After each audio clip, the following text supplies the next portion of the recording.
Welcome back to ಜಕರ್ academy. So ಇವತ್ತಿನ ವಿಡಿಯೋದಲ್ಲಿ ನಾವು 9ನೇ ತರಗತಿಗೆ ಸಂಬಂಧಿಸಿದಂತೆ ಹಾಗೂ ತೃತೀಯ ಭಾಷೆ ಹಿಂದಿ ವಿಷಯಕ್ಕೆ ಸಂಬಂಧಿಸಿದಂತೆ ಪಾಠ 4 ಅನುಶಾಸನ್ ಹಿ ಶಾಸನ್ ಹೇ ಎನ್ನುವಂತಹ ಪದ್ಯ ಪಾಠದ ಒಂದು ಪ್ರಶ್ನೆ ಉತ್ತರಗಳನ್ನು ಈ ಒಂದು ವಿಡಿಯೋದಲ್ಲಿ ಹಾಗೂ ಅಭ್ಯಾಸವನ್ನ ಮಾಡೋಣ. ಸೊ ಇಸ್ಕೆ ಕವಿ ಹೇ ಡಾಕ್ಟರ್ ರಮೇಶ್ ಮಿಲನ್ ಎನ್ನುವಂಥವ್ರು ಅದನ್ನು ಬರೆದಿದ್ದಾರೆ. ಸೊ ಇಲ್ಲಿ ಒಂದಿಷ್ಟು ಚಿತ್ರಗಳಿದಾವೆ. सिग्नल्स के संबंधिसिदंते संकेतों के संबंध में यहाँ पर आप चित्र भी देख सकते हैं. सो ये ಎಲ್ಲ ಚಿತ್ರಗಳು लाल पर क्या करना चाहिए, पीली पर क्या करना चाहिए, हरी पर क्या करना चाहिए. ಸೊ ಅದನ್ನೆಲ್ಲವನ್ನು ಕೂಡ ಫಾಲೋ ಅಪ್ ಮಾಡಬೇಕು. ಈಗಾಗಲೇ ನೀವು ಅದನ್ನು ಪಾಠದಲ್ಲಿ ಕಲ್ತಿದ್ದೀರಾ. ಸೊ ಬನ್ನಿ ತಡ ಮಾಡದೆ ಪ್ರಶ್ನೆಗಳತ್ತ ಸಾಗೋಣ. ಮುಖ್ಯ ಪ್ರಶ್ನೆ 1 है. ಮುಖ್ಯ ಪ್ರಶ್ನೆ 1 ನೋಡುವುದಾದರೆ एक वाक्य में उत्तर लिखिए ಎನ್ನುವಂತದನ್ನು ಕೊಡಲಾಗಿದೆ. पहला प्रश्न है ಒಂದು ವಾಕ್ಯದಲ್ಲಿ ಉತ್ತರಿಸಿ. ಮೊದಲನೇ ಪ್ರಶ್ನೆ बच्चों को सड़क पर जाकर क्या नहीं करना है ಎನ್ನುವಂತದ್ದು ಕೇಳಲಾಗಿದೆ. इसका सही उत्तर होगा बच्चों को सड़क पर नहीं खेलना चाहिए ಎನ್ನುವಂತದ್ದು ಸರಿಯಾಗಿರುವಂತಹ ಉತ್ತರ. प्रश्न 2 देखेंगे. प्रश्न 2 ನೋಡುವುದಾದರೆ हेलमेट के बिना कौन चलते हैं ಅಂತ ಕೇಳಲಾಗಿದೆ. जिसका सही उत्तर होगा हेलमेट के बिना समझदार चलते हैं. प्रश्न 3 ನೋಡುವುದಾದರೆ बाट जोहने वालों को क्या नहीं देना चाहिए ಎನ್ನುವಂತ ಪ್ರಶ್ನೆಯನ್ನು ಕೇಳಲಾಗಿದೆ. जिसका सही उत्तर होगा पर क्या करना चाहिए बाट जोहने वाला ಅಂತ ಬರೀರಿ. जोहने वालों को गम की सौगात नहीं देना चाहिए ಎನ್ನುವಂತದ್ದು ಸರಿಯಾಗಿರುವಂತಹ ಉತ್ತರ. ಪ್ರಶ್ನೆ 4 ನೋಡುವುದಾದರೆ घायल को फौरन कहाँ पहुंचाना चाहिए ಎನ್ನುವಂತ ಪ್ರಶ್ನೆಯನ್ನ ಕೇಳಲಾಗಿದೆ. जिसका सही उत्तर होगा घायल को फौरन अस्पताल पहुंचाना चाहिए ಎನ್ನುವಂತದ್ದು ಸರಿಯಾಗಿರುವಂತ ಉತ್ತರ. प्रश्न 5 है क्या अनमोल है. जिसका सही उत्तर है जीवन अनमोल है ಎನ್ನುವಂತದ್ದು ಸರಿಯಾಗಿರುವಂತಹ ಉತ್ತರ. प्रश्न 6 देखेंगे. प्रश्न 6 ನೋಡುವುದಾದರೆ चौराहों पर क्या दिए गए हैं. जिसका सही उत्तर होगा चौराहों पर संकेत दिए गए हैं ಎನ್ನುವಂತದ್ದು ಸರಿಯಾಗಿರುವಂತ ಉತ್ತರ.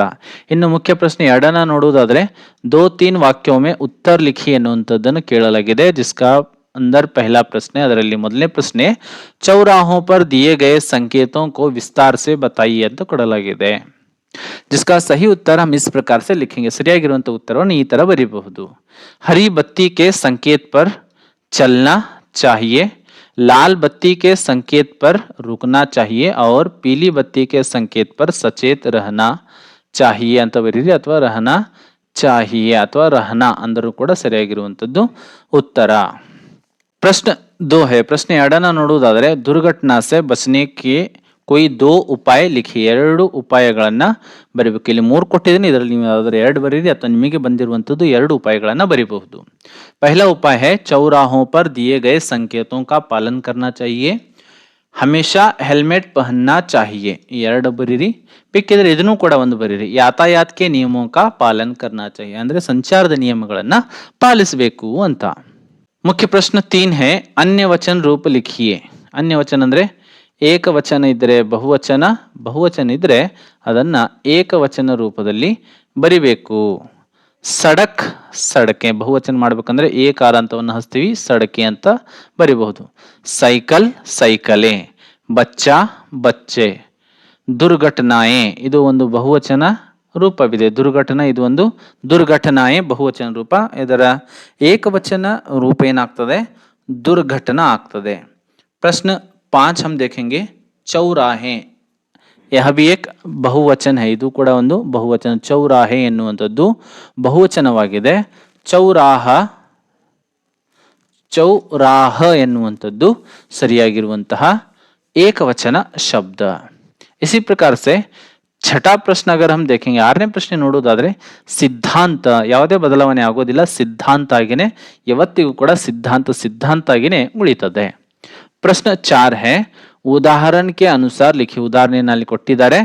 ಸೊ ಇಲ್ಲಿ खेल खेलना, लग लगना, चल चलना, रुक रुकना, चुरा चुराना, पहुंच पहुंचना ಎನ್ನುವಂಥದ್ದು 4 ಅಂತ ಹಚ್ಚಿ ಅದನ್ನ ಕ್ರಿಯಾರೂಪದಲ್ಲಿ ಬರಿಬೇಕಾಗಿರುವಂಥದ್ದು.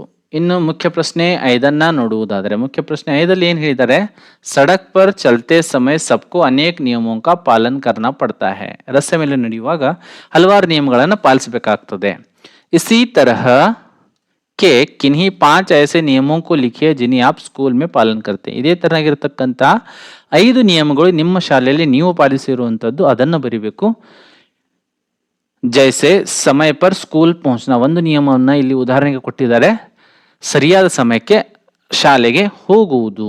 ಸೊ ನಿಮ್ಮ ಶಾಲೆಯಲ್ಲಿ ನೀವು ಮಾಡುವಂತಹ 5 ನಿಯಮಗಳನ್ನು ಪಾಲಿಸುವಂಥ ನಿಯಮಗಳನ್ನು ಬರಿಬಹುದು. ನಾನಿಲ್ಲಿ ಮಾಡಿದ್ದೀನಿ, ಮಾದರಿ ರೂಪದಲ್ಲಿ ಕೊಟ್ಟಿದ್ದೀನಿ, ಇದನ್ನು ಕೂಡ ನೀವು ಬರಿಬಹುದು, ಅಥವಾ ನಿಮಗೆ ಬರ್ತಿತ್ತು ಅಂದ್ರೆ ಅದನ್ನು ಕೂಡ ಬರಿಬಹುದು. ಮೊದಲನೇ ನಿಯಮ ಏನು ಮಾಡ್ತೀವಿ ಅಂದರೆ ಪ್ರತಿದಿನ ಪ್ರಾರ್ಥನಾ ಮೇ ಶಾಮಿಲ್ ಹೋನಾ, ಪ್ರತಿನಿತ್ಯ ಪ್ರಾರ್ಥನೆಯಲ್ಲಿ ಭಾಗವಹಿಸುವುದು. ಎರಡನೇದು ಸ್ಕೂಲ್ ಕೆ ಪರಿಸರಕ್ಕೆ ಸ್ವಚ್ಛ ರಖನಾ, ಶಾಲೆಯ ಪರಿಸರವನ್ನು ಸ್ವಚ್ಛವಾಗಿಟ್ಕೊಳ್ಳೋದು. ತೀಸರಾ ಗುರುಜನೋं का ಆದರ ಕರ್ನ, ಗುರುಗಳಿಗೆ ಆದರ ಭಾವದಿಂದ ಕಾಣಬೇಕು. ಚೌಥಾ ಸಹಪಾಠಿಯೋं से अच्छा ವ್ಯವಹಾರ ಕರ್ನಾ, ನಮ್ಮ ಸಹಪಾಠಿಗಳ ಜೊತೆಗೆ ಒಳ್ಳೆಯ ವ್ಯವಹಾರವನ್ನು ಮಾಡುವುದು. ಪಾಂಚವಾ ದಿಯೇ ಗಯೇ ಗೃಹಪಾಠ ಕೋ ಸಮಯ ಪರ್ ಪೂರ್ಣ ಕರ್ನಾ, ಕೊಟ್ಟಿರುವಂತಹ ಮನೆ ಕೆಲಸವನ್ನು ಸರಿಯಾಗಿರುವಂತಹ ಸಮಯಕ್ಕೆ ಅದನ್ನ ಪೂರ್ಣಗೊಳಿಸುವುದು. ಮುಖ್ಯ ಪ್ರಶ್ನೆ ಮುಖ್ಯ ಪ್ರಶ್ನೆ 6 ನೋಡುವುದಾದರೆ ಅನುರೂಪತಾ ಪ್ರಶ್ನೆ ಈಗಾಗಲೇ ಹೋದ ಪಾಠದಲ್ಲಿ ನಾವು ಕಲ್ತಿದ್ದೀವಿ.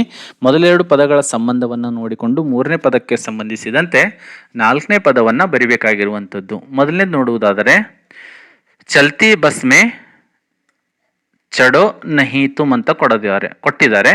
ಸಡಕ್ ಪರ್ ಜಾಕರ್, ನೀವು ಸರಿಯಾಗಿರುವಂಥ ಉತ್ತರ ಏನು ಬರಿಬೇಕಂದ್ರೆ ಖೇಲೋ ನಹಿ ತುಮ್. ಎರಡನೇ ಪ್ರಶ್ನೆ ನೋಡುವುದಾದರೆ ಕರೋ ಮದತ್, ಏನು ಕೊಟ್ಟಿದ್ದಾರೆ ಶಬ್ದ ಇಲ್ಲಿ ಘಾಯಲ್ ಕಿ, ಪಾಲನ್ ಕರೋ ಸಂಕೇತೋं का. ತೀಸರಾ ಪ್ರಶ್ನೆ ದೇಖೆಂಗೆ ಲಾಲ್ ರಂಗ್ ರುಕ್ನ, ಕೆಂಪು ಬಣ್ಣ ಕಾಣ್ತು ಅಂದ್ರೆ ಏನ್ ಮಾಡ್ಬೇಕಂತ ಕೊಟ್ಟಿದ್ದಾರೆ, ನಿಲ್ಬೇಕಾಗ್ತದೆ. ಹರಾ ರಂಗ್ ಚಲ್ನ, ನಡಿಬೇಕು. ಹಸಿರು ಬಣ್ಣ ಬಂತು ಅಂದ್ರೆ. प्रश्न 4 है चार पथ, जिसको हम क्या कहते हैं चतुष्पथ कहते हैं. चार राह, जिसको हम क्या कहते हैं चौराह कहते हैं. प्रश्न 7 ನೋಡೋದಾದ್ರೆ सही के आगे सही, राइट मार्क, और गलत के सामने गलत का चिन्ह लगाइए. ಯಾವುದು ಕರೆಕ್ಟ್ ಇದೆ ಅದರ ಮೇಲೆ ಕರೆಕ್ಟ್ ಹಾಕಬೇಕು, ಯಾವ್ದು ತಪ್ಪಿದೆ ಅದರ ಮುಂದೆ ಕ್ರಾಸ್ ಮಾರ್ಕ್ ಅನ್ನು ಹಾಕಬೇಕು. ಮೊದಲನೇದು सड़क पर चलते समय खेलना है, सो यह गलत है. समझदार हेलमेट पहनकर वाहन चलाते हैं, तो यह क्या है सही है. ಮೂರನೇ ಪ್ರಶ್ನೆಯನ್ನ ನೋಡೋದಾದ್ರೆ घर पर इंतजार करने वालों को गम का सौगात देना है, तो यह क्या है गलत है. चौथा देखेंगे दुर्घटना होने पर न आंख चुराना है, तो यह भी वाक्य क्या है ಸರಿಯಾಗಿರುವಂತ ವಾಕ್ಯ. ಪ್ರಶ್ನೆ 5 ನೋಡುವುದಾದರೆ घायल की मदद नहीं करनी चाहिए, ಇದು ತಪ್ಪಾಗಿದೆ. ನಾವು ಅವ್ರ ಮದತನ್ನ ನಾವು ಮಾಡಬೇಕು. 6 है हमें चलती बस में चढ़ना नहीं चाहिए, बिल्कुल सही है. ಪ್ರಶ್ನೆ 8 देखेंगे उत्तर लिखकर उचित रंग भरिए, ಉತ್ತರವನ್ನು ಬರೆದು ಕೆಳಗಡೆ ಒಂದು ಡಯಾಗ್ರಾಮ್ ಅನ್ನು ಕೊಟ್ಟಿದ್ದಾರೆ, ಅದರಲ್ಲಿ ನೀವು ಬಣ್ಣವನ್ನು ತುಂಬಬಹುದು. लाल बत्ती जलने पर क्या करना चाहिए, जिसका उत्तर होगा लाल बत्ती पर हमें रुकना चाहिए ಅನ್ನುವಂಥದ್ದು ಸರಿಯಾಗಿರುವಂತ ಉತ್ತರ. पीली बत्ती क्या बताती है, पीली बत्ती हमें सचेत करती है. ಅದೇ ತರ ಮೂರನೇ ಪ್ರಶ್ನೆ ನೋಡೋದಾದ್ರೆ हरी बत्ती देखने पर क्या करना चाहिए, जिसका उत्तर होगा हरी बत्ती दिखने पर और हमें चलना चाहिए. प्रश्न 4 सड़क का रंग कैसा होता है, सड़क का रंग काला होता है. ರಸ್ತೆಯ ಬಣ್ಣ ಯಾವುದಾಗಿರುತ್ತೆ ಕಪ್ಪದಾಗಿರುತ್ತೆ. ಇಲ್ಲಿ ಬಣ್ಣವನ್ನು ತುಂಬಲಿಕ್ಕೆ ಕೊಟ್ಟಿದ್ರು, ನಾನು ಒಂದು ಟ್ರೈ ಮಾಡಿದ್ದೀನಿ. ಸೊ ಇಲ್ಲಿ ಮೊದಲನೇದಾಗಿ ರುಕ್ನಾ, ಇಲ್ಲಿ ಏನು ಮಾಡಬೇಕು ಅಂದರೆ ರುಕ್ನಾ ಅಂತ ಬರೆದು ರೆಡ್ ಕಲರನ್ನು ಇಲ್ಲಿ ಫಿಲ್ ಮಾಡಬೇಕು. ಇಸಿ ಪ್ರಕಾರ ಎರಡನೇದು ಏನು ಕೊಟ್ಟಿದ್ದಾರೆ, ಎರಡನೇ ಪ್ರಶ್ನೆಗೆ ಉತ್ತರ ಸಂಬಂಧಿಸಿ ಯೆಲ್ಲೋ ಕಲರ್ ಇದೆ, ಯೆಲ್ಲೋ ಕಲರ್ ಇದೆ, ಹಳದಿ ಬಣ್ಣ ಇದೆ. ಸೊ ಇಲ್ಲಿ ಹಳದಿ ಬಣ್ಣವನ್ನು ತುಂಬಿ ಅಲ್ಲಿ ಏನಂತ ಬರೀಬೇಕು ಸಚೇತ ಅಂತ ಬರೀಬೇಕು. ಏನಂತ ಬರೀಬೇಕು सचेत ಅಂತ ಬರೀಬೇಕು.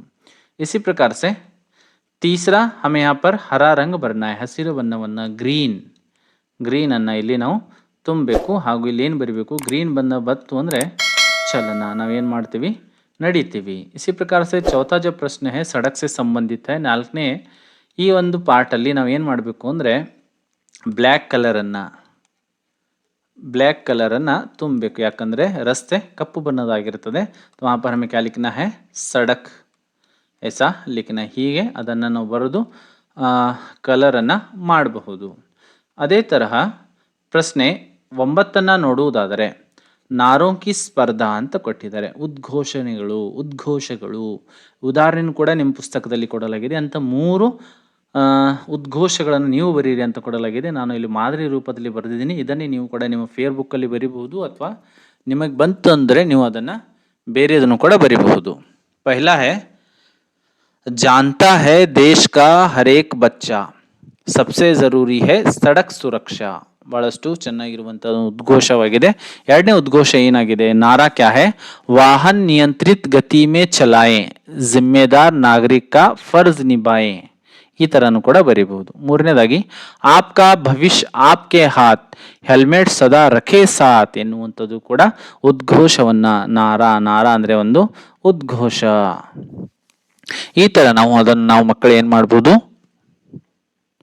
ಬರಿಬಹುದು. ಸೊ ಮಕ್ಕಳು ಇದಾಗಿತ್ತು 9th ಕ್ಲಾಸ್ಗೆ ಸಂಬಂಧಿಸಿದಂತೆ ಪಾಠ 4 ಅನುಶಾಸನ ಹಿ ಶಾಸನ ಎನ್ನುವಂಥ ಪದ್ಯಪಾಠದ ಪ್ರಶ್ನೆ ಉತ್ತರಗಳು. ಸೊ ಈ ಒಂದು ವಿಡಿಯೋ ನಿಮಗೆ ಇಷ್ಟವಾಗಿದ್ದರೆ ಸಂಪೂರ್ಣವಾಗಿ ಒಂದಿಷ್ಟು ಮೈನರ್ ಮಿಸ್ಟೇಕ್ಸ್ಗಳಿರಬಹುದು, ಅದನ್ನು ನೀವು ಕರೆಕ್ಷನನ್ನು ಮಾಡಿಕೊಂಡು ಸರಿಯಾಗಿರುವಂತಹ ಲಿಪಿಯಲ್ಲಿ ಶುದ್ಧವಾಗಿರುವಂತಹ ದುಂಡಾಗಿರುವಂಥ ಅಕ್ಷರವನ್ನು ತೆಗೆದು ನಿಮ್ಮ ಫೇಸ್ಬುಕ್ಕನ್ನು ಕಂಪ್ಲೀಟ್ ಮಾಡಿ ಹಾಗೂ ಪರೀಕ್ಷೆ ತಯಾರಿಯನ್ನು ನಡೆಸಿ ಅಂತ ಹೇಳ್ತಾ ಈ ಒಂದು ವಿಡಿಯೋವನ್ನು ನಿಮ್ಮ ಫ್ರೆಂಡ್ಸ್ ಜೊತೆಗೆ ಹಾಗೂ ನಿಮ್ಮ ವಿದ್ಯಾರ್ಥಿಗಳ ಜೊತೆಗೆ ತಪ್ಪದೇ ಹಂಚಿಕೊಳ್ಳಿ. ಮತ್ತೆ ನಾವು ಭೇಟಿ ಹೋಗೋಣ ಮುಂದಿನ ವಿಡಿಯೋದಲ್ಲಿ. ಜೈ ಹಿಂದ್.